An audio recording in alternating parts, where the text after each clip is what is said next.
Honest, revealing. The stories hitting home from Wall Street to Main Street. Award-winning journalist David Faber hosts CNBC's Business Nation.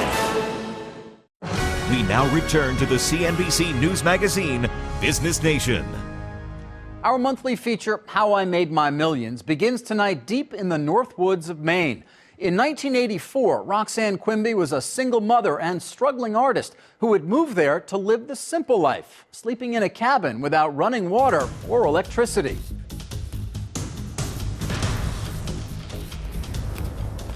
She might still be in that cabin if she hadn't met a beekeeper named Burt. He was known as Burt the Bee Man. There he was with a beard, that was never trimmed, and he was selling honey by the side of the road in gallon containers. Roxanne looked at that honey and beeswax and knew somehow, some way, she could turn it into gold. We struck up a partnership that depended on my artistic talent for packaging and making labels and signs, and his ability to keep bees and produce thousands of pounds of honey in a season, and beeswax. The obvious first choice was candles. Once I got beyond the $20,000 a year goal, I thought, okay, this has wings, right? Just like the bees, I could make this fly. Before long, Burt's Bees was buzzing, doing $3 million a year in sales.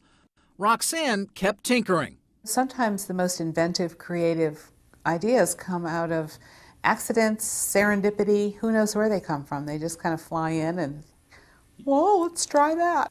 And one of those was lip balm. That was the pivotal product. I had a little recipe with beeswax and oil and some peppermint and heated it up on a saucepan and put it in a little metal pouring cup. Roxanne realized that to grow Burt's Bees, she'd have to leave Maine. So in 1994, she set up shop in North Carolina. Our first engineer started building lines so that our little lip balms could be filled without the kettles. Just put that little filler a little faster and the conveyor belt a little faster, and that's called ramping up. Burt's Bees expanded into other natural products, all with Burt's authentic mug on the label. If we can put a face like this bearded hippie, on your beauty product, it's got to be good, right? It's got to be a good product. In 1999, Roxanne bought out Burt's 30% share. He returned to Maine, but his name and face remained on more than 150 skincare products, with more than 50 million in sales. And I put myself so much into it, I think I was starting to feel a little bit of burnout. So at that point, I decided to look around for the exit door. Here's one more. She found it.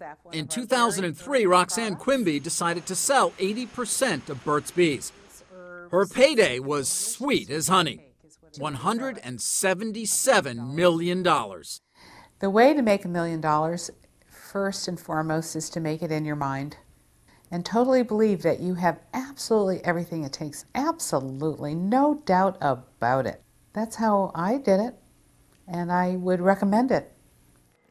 Roxanne Quimby took her riches back to the Maine woods. She spent more than $40 million of her own money to buy 80,000 acres of land there, which she's hoping to donate for a national park.